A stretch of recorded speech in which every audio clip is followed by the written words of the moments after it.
विद्यार्थी, आज के इस क्लास में आप लोग का स्वागत है। और हम लोग आज बायोडाइवर्सिटी में इंडिया का क्या स्टेटस है इस पर विचार किया जाएगा। Actually biodiversity is the variety of life on earth. कितने प्रकार के लाइफ फॉर्म हैं वही बायोडाइवर्सिटी है, जैव विविधता। और इसे 3 स्तर पर देखा जाता है। There are three levels of biodiversity. Genetic diversity. It refers to the total number of characteristics of a species, a subspecies, or a group of species. The variation of the genes could be in alleles, in the entire genes, or in the chromosomal structure. This diversity enables a population in adapting to its environment and respond to natural selection. Speciation is based on genetic diversity. ये कहने का तात्पर्य यह है कि देखिए, जितने भी ऑर्गेनिज्म हैं सब मिला लीजिए और all the characters that they have put together, सबको एक जगह कर लीजिए तो ये सारे ऑर्गेनिज्म के जो कैरेक्टरिस्टिक्स हैं वो लिस्ट बना लेंगे। तो जानते हैं कि मेंडल साहब ने कहा कि 1 जीन फॉर 1 कैरेक्टर, तो अब उसका जितने कैरेक्टर है उसके हिसाब से जीन भी हो जाएंगे। कैरेक्टर का अपना कोई स्वयं का स्वरूप तो होता नहीं है, उसका आधार जीन ही होता है। Gene is A segment of DNA जिसमें कोडेड इन्फॉर्मेशन रहते हैं, वही एक जनरेशन से दूसरे जनरेशन में जाते हैं और वो जो अब ओपन अप होते हैं, ग्रो करते हैं, तो वो उस कैरेक्टर का एक्सप्रेशन देते हैं। तो जितने भी कैरेक्टर हैं स्पेसीज में, सब स्पेसीज में, सब ग्रुप में, उन सब के कैरेक्टर्स को ले लिया जाए तो उससे उसके जीन और एलील की वेरिएशन का समूह हमें प्राप्त होता है। और वह जितना बड़ा और अधिक रहेगा, जितना ज़्यादा डाइवर्स रहेगा, वही जेनेटिक डाइवर्सिटी कही जाएगी और उतने ही माना जाएगा कि जो बायोडाइवर्सिटी है उसका बेस उतना ही मजबूत है, उतना ही स्ट्रांग है। और जितना ही जेनेटिक डाइवर्सिटी होगी उतना ही उसमें वेरिएशंस की गुंजाइश होगी। आप जानते हैं कि वेरिएशन पर नेचुरल सिलेक्शन ऑपरेट करता है और तब वह उन कैरेक्टर्स को, उन वेरिएशंस को सेलेक्ट कर लेता है जो कि इन्वायरमेंट में टोटल हार्मनी बनाने में सहयोगी होते हैं। How ever environment is ever changing, तो यह सतत प्रक्रिया चलती रहती है। तो जेनिक डाइवर्सिटी का या जेनेटिक डाइवर्सिटी का मतलब है जितने भी प्रकार के कैरेक्टर हैं उन सब का आधार जो जीन है, एलील है, उन सब समूह को बृहद रूप में कहा जाएगा जेनिक बायोडाइवर्सिटी। और यह विशेष ध्यान देने योग्य बात है कि यही जेनेटिक बायोडाइवर्सिटी जो है वो एक्चुअल बायोडाइवर्सिटी का आधार है, नींव है। चलिए, अब है कि स्पेसिएशन भी जेनेटिक डाइवर्सिटी पर बेस्ड होता है। जब diverse type of the alleles है तो वो आपस में चेंज करेंगे रिकॉम्बिनेशन के द्वारा सेक्सुअल रिप्रोडक्शन में, और इस प्रकार वेरिएशन आएगा जो उनके सर्वाइवल वैल्यू को बढ़ा देगा। तो इस प्रकार से इवोल्यूशन और स्पेसिएशन में भी जेनेटिक डाइवर्सिटी का बहुत बड़ा रोल है। अच्छा, अब देखिए, species diversity is the variety of species within a region. किसी दिए गए रीजन के आधार पर जब देखते हैं तो यह जानने का प्रयास करते हैं कि वहाँ पर उस स्पेसीज की कितनी डाइवर्सिटी है, कितनी वेराइटी, सब वेराइटी डिफरेंट फॉर्म्स उसके ग्रो कर रहे हैं। It has 2 component, namely species richness, the number of species in community, and species evenness, the relative abundance of the species. मान स्पेसीज के 2 क्राइटेरिया को ये कह रहे हैं, मुख्य रूप से 2 कंपोनेंट को लेते हैं। एक तो स्पेसीज का रिचनेस और दूसरा उसका इवेननेस। इसका मतलब दिए गए स्थान पर, दिए गए समय में किसी कम्युनिटी में स्पेसीज की कितने नंबर हैं और कितना इवेनली वह डिस्ट्रीब्यूटेड है उस कम्युनिटी के एरिया में। तो इन पर ज़्यादा जोर दिया जाता है। इन्हीं लोगों के लिए अल्टरनेटिव शब्द ये बता रहे हैं कि रिलेटिव एबंडेंस, ठीक है ना, इवेननेस स्थापित करता है रिलेटिव एबंडेंस।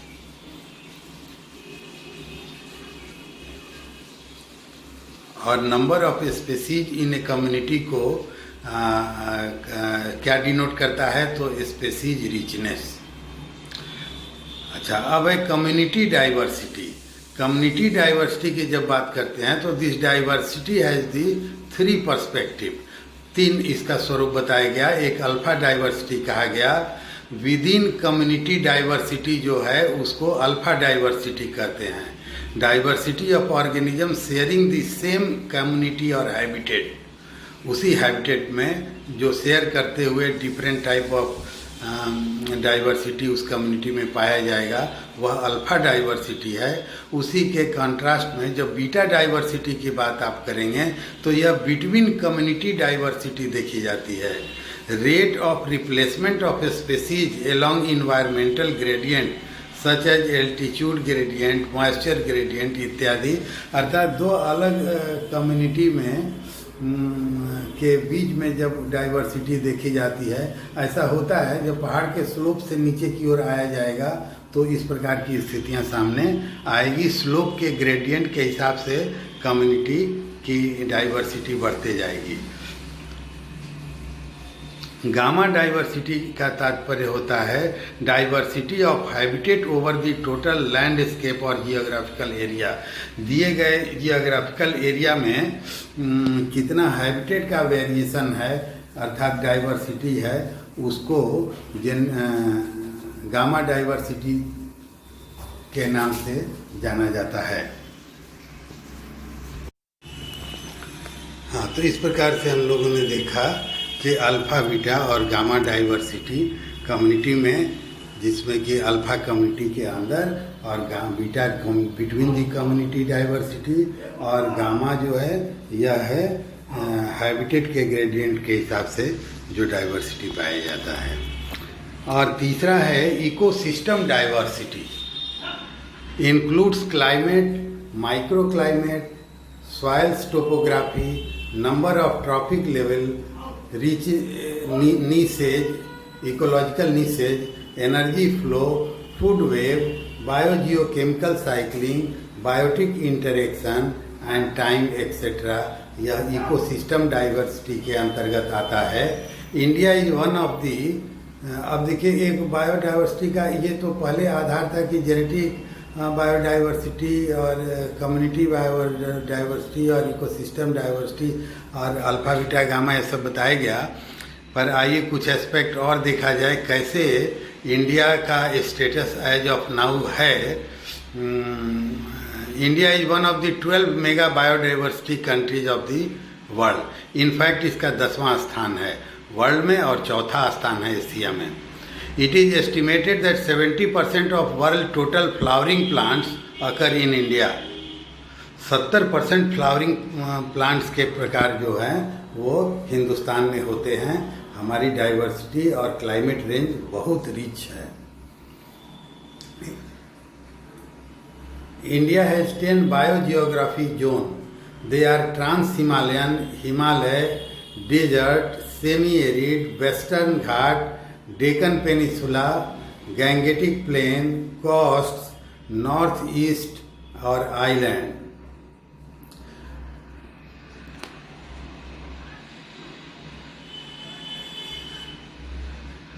यह ऊपर के शीर्ष 10वें स्थान पे नंबर है और वर्ल्ड में, और great diversity of plant life हमारे यहाँ पाई जाती है। और विशेष तौर से फ्लावरिंग प्लांट के संदर्भ में यह पूरी तरह सत्य है।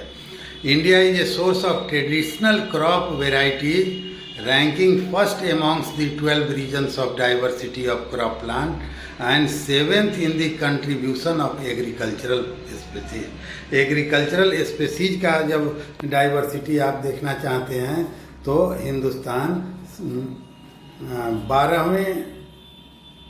7वें स्थान पे आता है।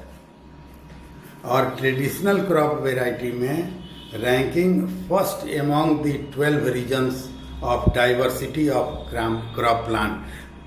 क्रॉप प्लांट के जो 12 डाइवर्सिटी हैं उसमें फर्स्ट में यह आता है.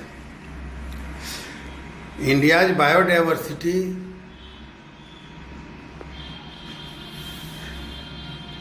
India is known for rich heritage of biological diversity. 91,200 species of animals and 45,500 species of plants in its 10 biogeographic region में पाए जाते हैं. Besides it is recognised as one of the 8 Babylonian Center of Origin and Diversity of Crop Plants, having more than 300 wild ancestors and close relatives of cultivated plants, which are still evolving under natural condition. तो वेबिलो साहब ने पूरे globe पर जो है plants के centre of origin and diversity को demarcate किया था, जिसमें से इंडिया एक है. India ranks among the top 10 species rich nations and shows high endemism. Species की डाइवर्सिटी जो है उसमें टॉप 10 में इंडिया आता है और यहाँ पर जो स्पीसीज पाए जाते हैं वह हाईली इंडेमिक होते हैं. India has 4 global biodiversity hot spots: Eastern Himalaya, Indo Burma, Western Ghat, Sri Lanka and Sundarban. ये इतने हमारे यहाँ ग्लोबल बायोडाइवर्सिटी के हॉट स्पॉट हैं. India have wide range of ecosystems and habitats such as forest, grassland, wetland, deserts, coastal and marine ecosystem. हमारे यहाँ habit की diversity भी बहुत है. तो जो गामा डाइवर्सिटी ऊपर में बताए थे उस लिहाज से भी बहुत स्ट्रांग हो जाएगा. It is the repository include 2,517 cultures of filamentous fungi, bacteria, actinomycetes and yeast. The source of fungi collection include plant, soil, insect and air flora, etc. Forest policy aims at a minimum 30% of country's geographical area under forest and tree cover. With over 16 major forest types and 251 subtypes, the total forest and tree cover of the country constitute 23.39% of the geographical area, with most concentration on the north eastern state, जहाँ पर कि 75% forest cover जो कि cover वहाँ पाया जाता है. Against the prevailing global trend of decreasing forest cover, India has been successfully stabilizing its area under forest over the years. India is origin of 166 species of crop plants and 320 species of wild relative of cultivated crops. India's marine biodiversity is also rich, supporting the most productive ecosystems such as mangrove, coral reef and estuary. In India, among kingdom angiosperm tops the list with 17,500 species, while gymnosperm stands least, comprising only 64 species. In India, among animal kingdom, arthropoda tops the list 68,389, while protochordates are least with LEAST only 119 species. Now endemics. Endemics are concentrated mainly in Western Ghats, Northeast Himalaya, Northwest Himalaya and Andaman Nicobar Island. About 33% of the flowering plant present are endemic. About 53% freshwater fishes are endemic. 60% of the amphibians are endemic, mostly in Western Ghats, and about 36% of reptiles are endemic.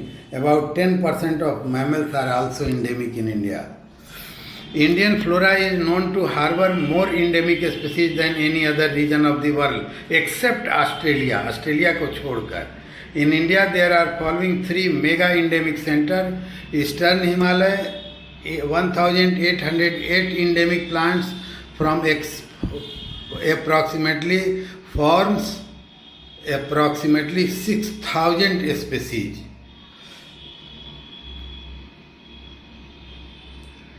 from 1808 endemic plants from approximately 6000 species.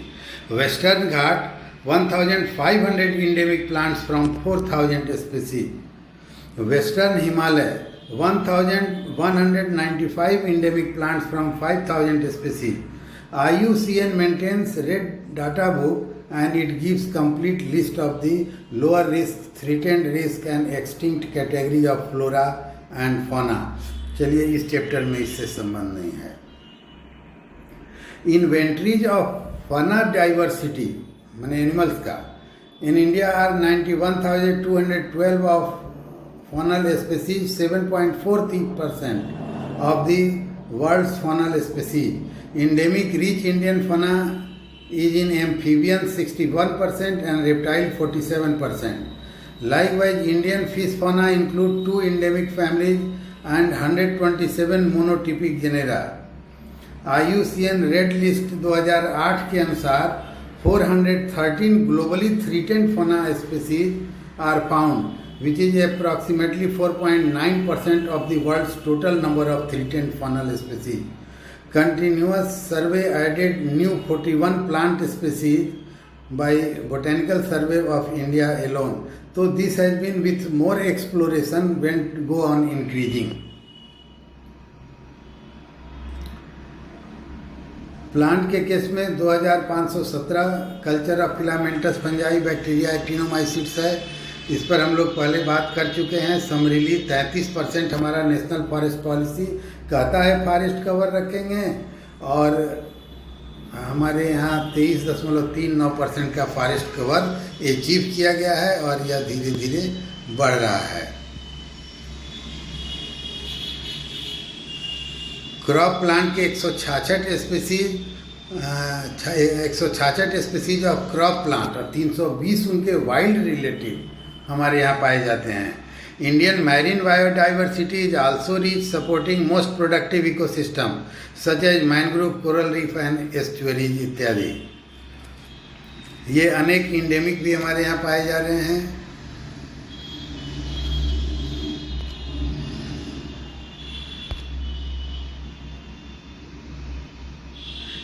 Inland and marine biodiversity भी हमारे यहाँ बहुत है. Mountain ecosystem में eastern और western घाट आते हैं और इंडेमिज्म का वैस्कुलर प्लांट का स्तर यह है कि 32 to 40% माउंटेन इकोसिस्टम का इंडेमिक जो प्लांट है वो इसी जगह से रिपोर्ट हो रहे हैं. Other group such as reptile, amphibian, fish show more than 50% species endemic in western Ghat. 979 bird species recorded from Himalaya region. 4 endemic bird area have been recognized. वर्तमान में हमारे यहाँ 137 protected area 47,208 square kilometre cover करते हुए Indian Himalayan reason में पाया जाता है और 88% प्रोटेक्टेड एरिया 13,695 स्क्वायर किलोमीटर में वेस्टर्न घाट पर पाया जाता है. Arid and semi arid region में spread over 10 states over 38% of India total geographical area. यह एरिड और सेमी एरिड है. The cold arid zone located in trans Himalayan region cover 5.62% of area of the country. The region is strong hold of 3 cat predator lion, leopard and tiger. Of the 140 species of birds known, the great Indian bustard is the globally threatened species. The flora of Indian desert comprises 682 species with over 6% of total plant species as endemic. The cold desert is the home of rare endangered fauna such as Asian ibex, Tibetan argali, wild yak, snow leopard, etc. And the flora is rich in endemic and economically important species. हमारे यहाँ 115 wetland recognise किए गए हैं under national wetland conservation programme में और 25 wetland हैं international importance के Ramsar convention के अंतर्गत. About 4,445 square kilometre area of countries under mangrove The major threats of wetland ecosystem include uncontrolled siltation, weed infestation इत्यादि. With a long coastline and vast exclusive economic zone, India has a very wide range of coastal ecosystem as well. Such regions are prone to overexploitation of bioresource, poorly planned human settlement, improper location of industry इत्यादि. तो इस प्रकार से दोस्तों हम लोगों ने देखा कि बायोडाइवर्सिटी के लिहाज से हिंदुस्तान बहुत रिच है. ट्रॉपिकल, सब ट्रॉपिकल, टेम्परेट, पोलर, टुंड्रा सब क्लाइमेट पाया जाता है. हिमालय के टॉप पे चलिएगा तो पोल के समान यहाँ का क्लाइमेट हो जाएगा. ये हाइट है हिमालय का. तो जैसे जैसे हिमालय का हाइट जो है यह भी वेरिएशन क्रिएट करता है और बाकी इक्वेटर, पेनिनसुलर रीजन इक्वेटर के नज़दीक, और ये मतलब समशीतोष्ण हर प्रकार के क्लाइमेट यहाँ पर पाए जाते हैं, हाइब्रिड पाए जाते हैं. और इस वजह से हमारा बायोडाइवर्सिटी बहुत रिच है. धन्यवाद.